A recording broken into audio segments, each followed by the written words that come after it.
The idea of an affordable home is something I'd like to talk a little bit about. I've said before that there's the homes that were built for the way the world was. And one thing we could say about that is, we know these as fairly modest homes and in size and expectations of what they would provide.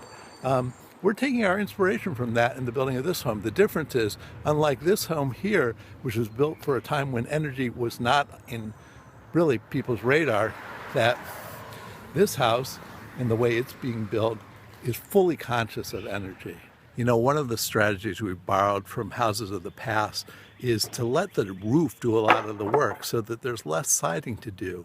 So you notice how this house, the roof nestles over that second floor. So there's less finish area. And the finishes, in terms of the shape, are kept simple.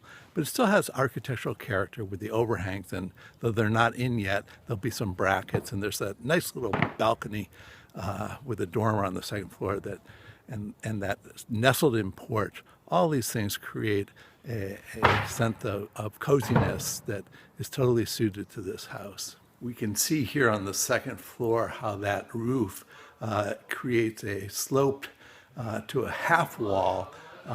And people like the way that actually feels. It doesn't really inhibit the way the space is used.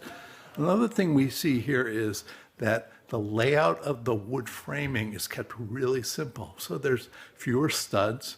And again, that contributes to affordability. One thing that's a little different here that you may notice is that the ceiling has plywood on it and it's all taped. That's our air barrier. It sends a clear signal to anybody working on the house, and we tell them, do not penetrate that. That is part of the verboten part of the envelope of the house that assures that we have just about an airtight building. As the space begins to come together, you can see here on the second floor that, just like on the first, it's basically one open space in terms of how it's framed that will shortly be putting in bedroom walls. There's 2 bedrooms up here as well as a bath and a laundry. But it's just one big open space, and we just will then enclose that. It makes the project simple to execute, and it helps it go quick. Of course, it's nice to see as the project gets to take shape, the nice view that they'll have out in the back.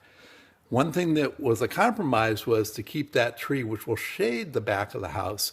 And that's a compromise in terms of solar energy. It was more valuable to keep the tree than to get that energy. And that's part of just getting this just right. This cozy little balcony may just end up being everybody's favorite part of the project.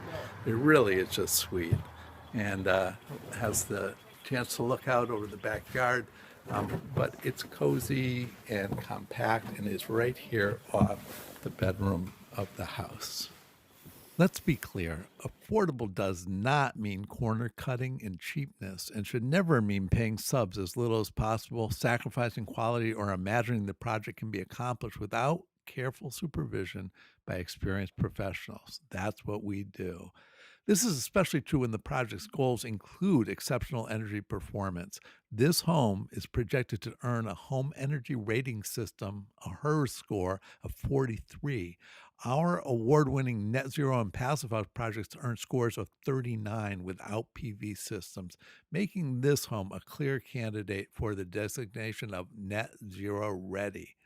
These results require informed design, careful craft, and careful attention to detail. Again,